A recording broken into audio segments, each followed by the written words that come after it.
मुझे 4 पॉइंट दे दीजिए कि विमेन की एजुकेशन को और कैसे बढ़ावा दिया जा सकता है। तो only 4 points, no explanation. Gandhi जो हमारे इतनी महान प्रधानमंत्री थे, उनके कुछ कॉन्ट्रीब्यूशन बताइए। बेटी पढ़ाओ बेटी बचाओ यस का जिक्र किया था। यस ये बेटी पढ़ाओ बेटी बचाओ है या बेटी बचाओ बेटी पढ़ाओ है?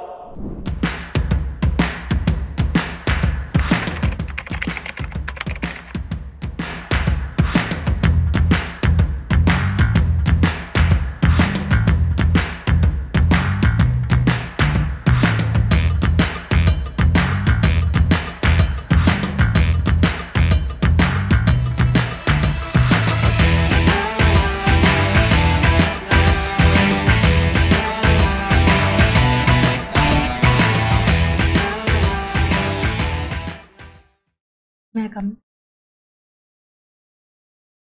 Very good morning. अपना नाम, कैटेगरी, होम डिस्ट्रिक्ट छोड़ के अपने हायर एजुकेशन के बारे में बताइए। अगर आप जॉब कर रहे हैं वो भी बताइए। सर मैं सरदेवा पब्लिक स्कूल रोहिणी से पढ़ाई की मैंने 12th क्लास तक। उसके बाद में ग्रेजुएशन मैंने यूनिवर्सिटी ऑफ दिल्ली से इकोनॉमिक्स ऑनर्स में किया। उसके बाद सर मैंने मास्टर्स किया Gokhale institute of politics and economics से, पुणे से, इकोनॉमिक्स में ही। एंड उसके बाद सर मैंने कुछ टाइम जॉब किया उत्तराखंड गवर्नमेंट के UFRMP प्रोजेक्ट में, जो कि जायका के साथ एक सॉफ्ट लोन प्रोजेक्ट है सर। उसके बाद मैंने मिनिस्ट्री ऑफ कॉमर्स में DPIIT डिपार्टमेंट में as a YP young professional काम किया FDI सेक्शन में। उसके बाद सर मैं भी प्रिपरेशन कर रही हूँ। गुजरात में अभी एक पास किया है ऑर्डर कि मैरिज रूल पे थोड़ा सा चेंज लेके आएंगे मैरिज रजिस्ट्रेशन एक्ट में। वो ऐसा क्यों कर रहे हैं? सॉरी सर, मैं इस पे अवेयर नहीं। ओके, यूपी मूव करना चाहती है टुवर्ड 1 ट्रिलियन इकोनॉमी। उसके लिए फैसिलिटेट करने के लिए गवर्नेंस में क्या और चेंजेस या अपस्टेपिंग करनी होगी? सर गवर्नेंस में अगर पर्टिकुलरली बात करते हैं तो बहुत सारी जगह पे अभी भी उतना डिजिटाइजेशन नहीं हुआ है। बहुत सारे डिपार्टमेंट्स में वो डिजिटाइज और ज़्यादा करने Okay, की so digitization is one point. Digitization Okay. Is one What else should they do? Second is sir skilling, जो ह्यूमन रिसोर्सेज को डेवलप करने के लिए स्किलिंग करना एक important. Scaling. So you've Yes, given sir. 2 points. Yes sir. Third is sir investment promotion and conferences for that basically. Okay, okay. Ease of doing business में क्या चाहते होना चाहिए? Sir ease of doing business को promote करने के लिए हम लॉजिस्टिक्स कॉस्ट को कट करने की कोशिश ऑलरेडी कर रहे हैं। उस डायरेक्शन में भी हम लोग स्टेप्स ले रहे हैं। अगर law and order situation improve हो तो क्या आपको लगता है कि ज़्यादा इन्वेस्टमेंट आ सकती है? सर इंप्रूव हुआ है law and order? Definitely that will change a perspective. हाँ। तो वो ऐड ऑन करेगा उसमें। ओके। और PPP sir PPP models are already ongoing. Ongoing? Yes sir. Right. अच्छा। एंड अगर सिंगल विंडो क्लियरेंस होती है यस उससे क्या इफेक्ट आएगा? सर उससे जो टाइम है, जो किसी भी प्रोजेक्ट का अप्रूवल टाइम है, ये सब चीज़ें वो कम हो जाएंगी। तो उस वजह से फास्ट मूविंग प्रोजेक्ट्स हो जाएंगे। जो हम लोग टाइम और जो रिसोर्सेज उसमें वेस्ट होते हैं वो बच जाएंगे हमारे, जिनको हम और बेटर जगह पर भी यूज़ कर सकते हैं। तो आपको नहीं लगता कि इन्वेस्टर समिट्स और की ज़रूरत है जितना चल रही है उसके अलावा थोड़ा सा और उसको बढ़ाना? सर इन्वेस्टर समिट्स जो हो रहे हैं, जैसे पिछले 1-2 साल में भी हम लोगों ने काफ़ी किया यूपी में, तो डेफिनेटली वो रिटर्न्स लेकर आ रहे हैं। लेकिन उन रिटर्न्स को हमें साथ साथ टैप भी करना होगा, तभी हम $1 ट्रिलियन इकोनॉमी तक पहुंच पाएंगे। अगर आपको कोई एक गिफ्ट देता है, आप SDM हैं, यस सर। और एक बड़ी अच्छी सी गिफ्ट देता है, 10 लाख रुपीज़ का गिफ्ट ला के देता है और कहता है साहब मेरे कुछ प्रोजेक्ट्स हैं जो लीगली क्लियर नहीं है, यस आप उनको थ्रू करा दीजिए। Sir I will definitely deny, क्योंकि एक तो मेरे जो सर्विस रूल्स हैं उसके हिसाब से 5000 से ऊपर मुझे कुछ भी लेना अलाउड नहीं है किसी से भी as a gift. And secondly sir, मेरे लिए एज एन SDM मेरी सबसे बड़ी ड्यूटी है कि मैं किसी भी प्रोजेक्ट को प्रॉपर तरीके से फुलफ़िल कर पाऊँ। जो भी उसके रिक्वायरमेंट्स हैं, जो भी गाइडलाइंस हैं, वो सब चीज़ों को फुलफ़िल तो करूँ। आप जो गिफ्ट को डिनाई करेंगे रूल्स की वजह से करेंगे, रूल कॉन्शियस No, होके sir, कि definitely, अपना because- अंदर से आपके सर कॉन्शियस होगी? बिकॉज मेरी एज एन an ऑफिसर जो मेरी individual- ड्यूटी है वो सबसे पहले आती है। तो डेफिनेटली नहीं सर। अच्छा, मुझे 4 पॉइंट दे दीजिए कि विमेन की एजुकेशन को और कैसे बढ़ावा दिया जा सकता है। तो only 4 points, no explanation. Sir women की एजुकेशन को बढ़ावा देने के लिए हमें एजुकेशन के साथ साथ कुछ और सेक्टर्स भी टैप करने होंगे, Yeah. जैसे कि हेल्थ एंड उनका सेफ्टी देखना होगा। यूपी में इनिशियली ये बहुत ज़्यादा एक माइंडसेट था कि विमेन उतना सेफ नहीं है। Although situation is improving, commissionerate system आया है तो उसके बाद से चीज़ें बेटर हुई हैं। उसके अलावा सर जो उनकी हेल्थ इंडिकेटर्स को इम्प्रूव करने के लिए हमें काम करना होगा, तभी वो डेली स्कूल जा पाएंगी। तीसरा सर, हमें बिहेवियरल चेंज लाना पड़ेगा, पर्सपेक्टिव चेंज करना बहुत ज़रूरी है सबका कि जो हम लोग कहते हैं बेटी पढ़ाओ बेटी बचाओ। अच्छा, ओके, ठीक है, थैंक यू। हमारे भारतीय उपमहाद्वीप में, इंडियन सब कॉन्टिनेंट में बहुत Yes, सारे महिला प्रधानमंत्री हुए, कुछ नाम बताइए आप। इंदिरा गांधी जी रही, और गांधी जो हमारे इतनी महान प्रधानमंत्री थी, जी उनके सर। कुछ कॉन्ट्रीब्यूशंस बताइए महिला के लिए, क्या कॉन्ट्रीब्यूशन था? सर उनके लिए कहा जाता है कि वो एकदम शांत थी पहले जब वो नई पावर में आई थी, और फिर जब उन्होंने सिस्टम को समझा और उस तरीके से एक्ट करना शुरू किया, तो बोलते हैं कि उन्होंने बहुत बोल्ड होके डिसीजंस लेना शुरू किया। तो सर फर्स्ट एंड फॉरमोस्ट उन्होंने एक एग्जांपल सेट किया कि कैसे विमेन बोल्ड होके अपने डिसीजंस ले सकती हैं और पूरे कंट्री को रन कर सकती हैं। दूसरा सर उन्होंने अपने टाइम पे जो स्पेस ये जब उस टाइम पे स्पेस प्रोग्राम्स इस तरीके के चल रहे थे, तो उसी टाइम पे ये एक अचीवमेंट थी हमारी कि हम लोग इंडिया से मून पे पहली बार जा पाए थे। Yes sir. ये बताइए कि यूपी के कुछ बॉर्डर डिस्ट्रिक्ट्स जिसका बॉर्डर नेपाल से टच करता हो, बताइए। सर लखीमपुर खेड़ी है, बहराइच है, गोरखपुर है, अभी सर ये रिकॉल कर पाए। तो आजकल हम लोग बॉर्डर सिक्योरिटी, बॉर्डर मैनेजमेंट पर बड़ा जोर दे रहे हैं। यस। तो क्या हम लोग यूपी बॉर्डर जो नेपाल से टच करता हुआ, क्या उसको भी फेंस करना ज़रूरी है? सर नेपाल के साथ हमारा कहते हैं कि रोटी बेटी का संबंध है, तो हम लोग इसीलिए शायद मतलब थोड़े से लिबरल हो जाते हैं उस जगह पे। बट रही बात सिक्योरिटी की, तो ऑलरेडी हमारी फोर्सेस वहाँ पे हम लोग ट्राई कर रहे हैं कि उसको मतलब उस प्रॉब्लम को सॉल्व करने की कोशिश कर रहे हैं, इन्फिल्ट्रेशन ना हो उसके लिए। लेकिन सर इसमें फेंसिंग ना करके हमारे पास और भी तरीके हैं जिससे हम सर्वेलेंस बढ़ा सकते हैं, हमारी मैन पावर को उतना ना लगा के। जैसे ड्रोन सर्वेलेंस हम कर सकते हैं, और भी जो टेक्नोलॉजी आ रही है उसको यूज़ करते हुए। मगर बांग्लादेश बॉर्डर पर तो हम लोग फेंसिंग अब पूरा करने के लिए कोशिश जी कर सर। रहे हैं। जी तो सर। नेपाल ऐसा क्या है विशेष? ये जो आपने बोला रोटी बेटी, इसका हाँ कुछ जी। मुझे समझ में नहीं आया, कुछ उसको विस्तार से समझाइए। सर जो नेपाल से लगते हुए डिस्ट्रिक्ट्स हैं, चाहे यूपी के हों चाहे बिहार के, वहाँ का कल्चरल सिमिलैरिटी भी बहुत ज़्यादा है। जो मिथिला कल्चर बोला जाता है, जैसे बेसिकली उन लोगों के साथ में हमारा जो कल्चरल सिमिलैरिटी है, उसकी वजह से हम लोग उनके साथ काफ़ी कंफर्टेबल हैं, मतलब। अच्छा, ठीक है। Last sir. क्वेश्चन में मैं पूछता हूँ कि एक कॉन्सेप्ट है मिनिमम गवर्नमेंट मैक्सिमम गवर्नेंस, ये क्या चीज़ है? और बताइए यूपी गवर्नमेंट इसके लिए क्या कर रही है? गवर्नमेंट एंड मैक्सिमम गवर्नेंस से हमारा मीनिंग ये है कि हम चाहते हैं कि मिनिमम से मिनिमम हम लोग रिस्ट्रिक्शंस रखें, मिनिमम से मिनिमम गवर्नमेंट अपनी इंटरप्शंस करे, और गवर्नेंस फिर भी हम लोग मैक्सिमाइज करें। सर जैसे सिंगल विंडो क्लियरेंसेस उसका एक एग्जांपल है, और डिजिटल पब्लिक इंफ्रास्ट्रक्चर क्रिएट करना उसका एक एग्जांपल है। फॉर एग्जांपल ये डीबीटी जो हमने किया ठीक, वो भी उसका धन्यवाद, मैं एग्जांपल समझ है। गया। हाँ जी। आपने इकोनॉमिक्स की पढ़ाई करी है काफ़ी, जी सर। फिर भी करी है।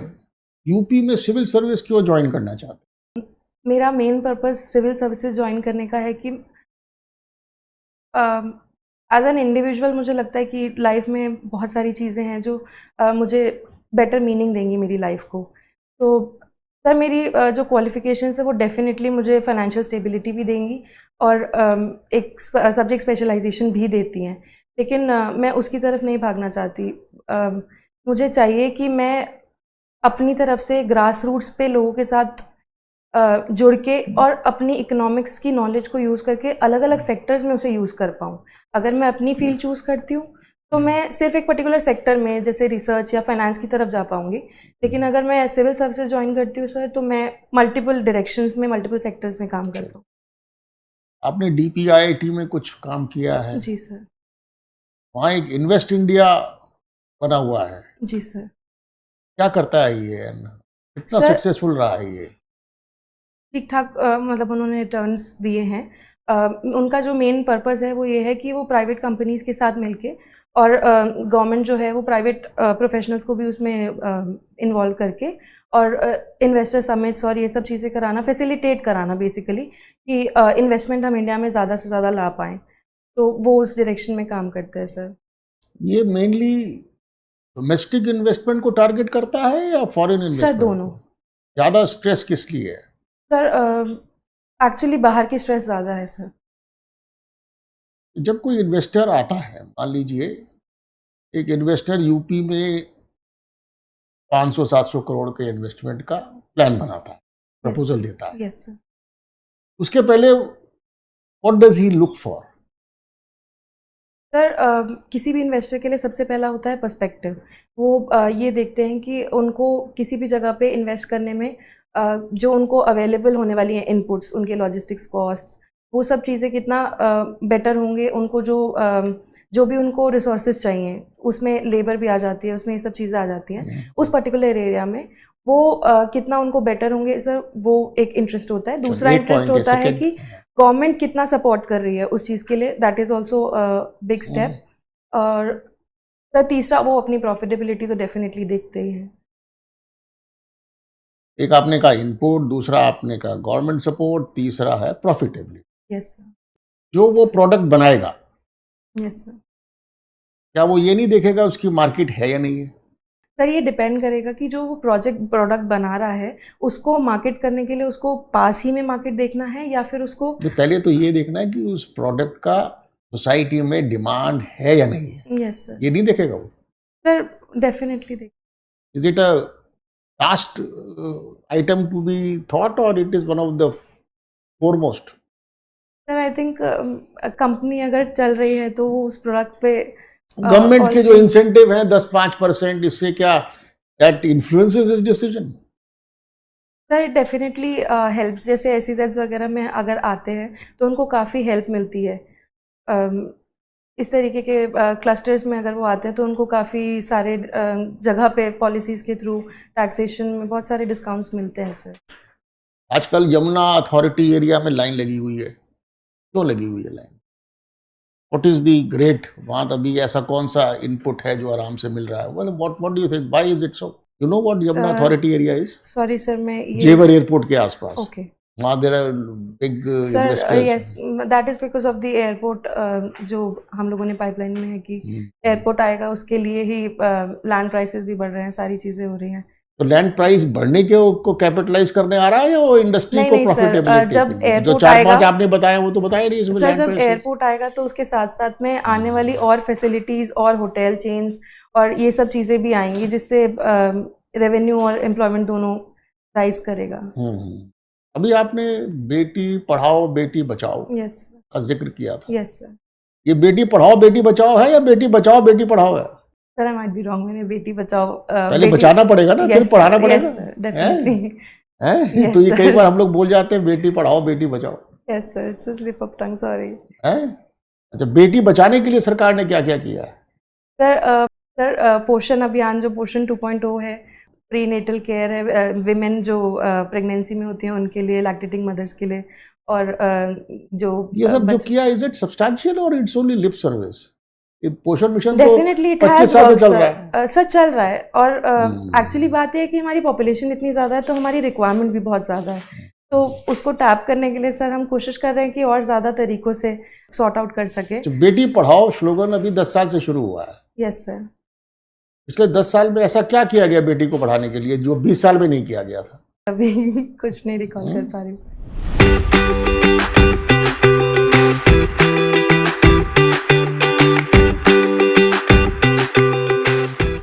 आपका सेल्फ कॉन्फिडेंस अच्छा रहा, you are quite alert I found, and you have presence of mind to relate to things, and your communication also was good.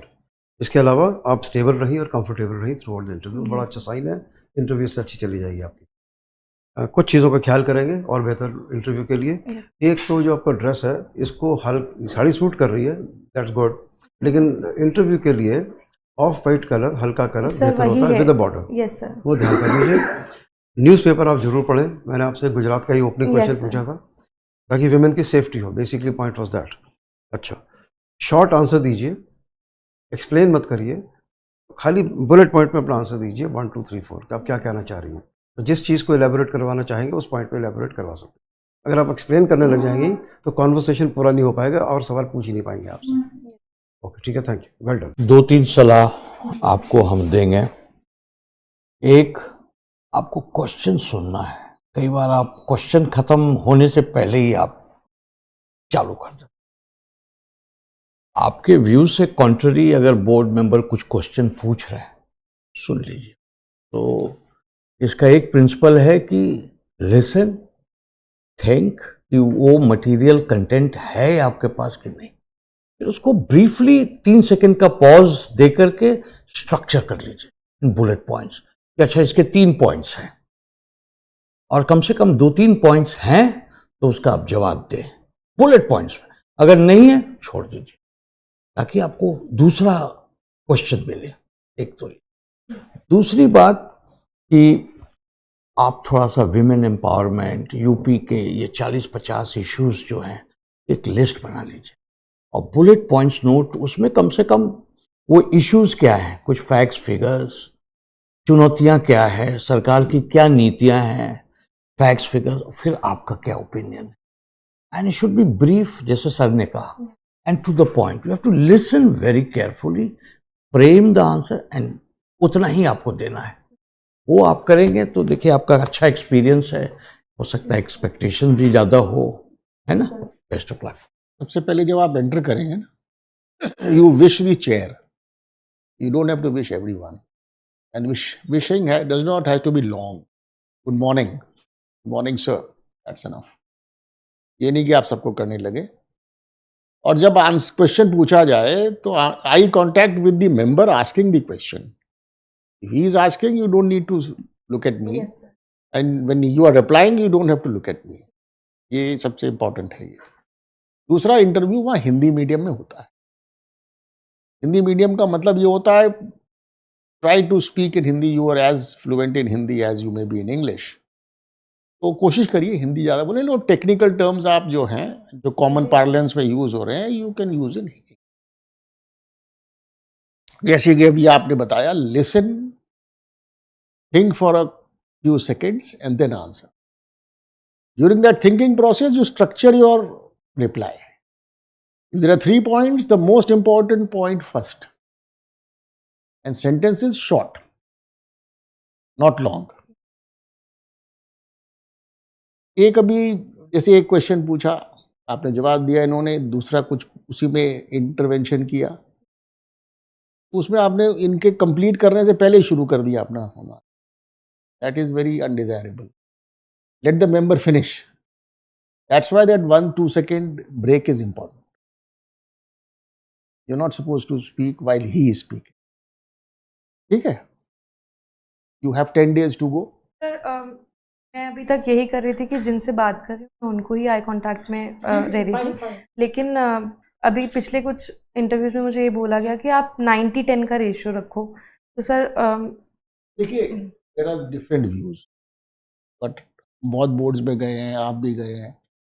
Courtesy demands की जिसको आप बात कर रहे हैं उन्हीं को देखें। कर्टसी कहते हैं अंग्रेजी में इसको। हाँ जी। तो अगर मैं आपसे बात कर रहा हूँ और उनको देखने लगूं, तो I am being discourteous to you. This is the plain logic. Rest is your thinking. आपको 90-10 करना है, 100-0 करना है, ठीक है। This is our view, we tell everyone. और पूछिए। ड्रेस आपके बता दिया उन्होंने। सर बेज कलर्ड साड़ी ही पहनूंगी मैं। और शूज पहनने हैं आपने। शूज कैसे पहने हुए आपने? सर हाँ, but these are slightly fashionable. ये फैशन वो है। ओके सर, वो ज़्यादा बेहतर होंगे। यूनिवर्सल कलर है, किसी भी ड्रेस के कलर के साथ चल सकते हैं। ठीक है। और अब तो गर्मी आ गई है, कोट वोट तो कोई ज्यादातर पहनते नहीं है। सर फुल स्लीव्स रहेगा उसमें। You have to tie your hair. It should not be खुला. It's not a party time. Sir कुछ क्वेश्चंस होते हैं जहाँ पे मतलब आपको आइडिया ही नहीं है कि वो क्या है और उस पर ओपिनियन पूछा जाए तो उसको डिनाई करना, वुड इट बी फाइन? और वो क्या कर सकते हो? What else is your choice? अब वहाँ पे गेस्ट वर्क शुरू कर दें, they will immediately come to know. Yes sir. So that is even a worse scenario. Sir और जैसे सर ने क्वेश्चन पूछा था अबाउट दैट 10 लाख वाला क्या 10 लाख वाला? ब्राइब। हाँ ब्राइब वाला हाँ, सी क्वेश्चन था। उसके अंदर आपको क्या है, आपको rule of law, compassion and your own conscience, yes ये तीनों चीज़ों का कॉम्बिनेशन रखना है। अब रूल ऑफ लॉ ये कहता है कि you are not suppose to be taking it, gratification ना लेना ना देना। यस सर तो आपको पोलाइटली पहले तो रिफ्यूज़ करना है, Yes, politely and firmly yes sir refuse करना है, उसको प्रोविजन से अवगत कराना है, ये प्रोविजन है साहब, ऐसे ही काम होगा, but politely, you don't have to offend people. Yes. Then you have to record what has happened. Okay You have to apprise your seniors as well, because tomorrow he might implicate you. Yes sir So for your safety, you have to apprise your seniors. Write it down on a file that he approached and he offered this. मैंने जिस हिसाब से वो question deal किया तो ठीक है, you said कि you will not, you will ठीक है, deny. आपने deny कर You दिया got what we feel. So my concern is कि opinion based question और situation based question में I should have a firm view. I should have my own personality Govern- be visible in gov- that. हाँ. बाकी सब चीज़ों में तो You be your natural self. yes sir. He can guide you on one question, two questions. There are millions of questions. Okay sir. And you interview के लिए आप question के आंसर याद नहीं कर सकते, Definitely sir. तो बस ये क्वेश्चन जरूर याद कर लीजिएगा, व्हाई सिविल सर्विस। ठीक है Sir, ठीक उस है। पे were you satisfied with my नो, answer? I wasn't. You should start with I want to serve the society. Okay. I want to serve the masses. Yes. Don't, you're not joining civil service for your own comfort and pleasure. Okay sir.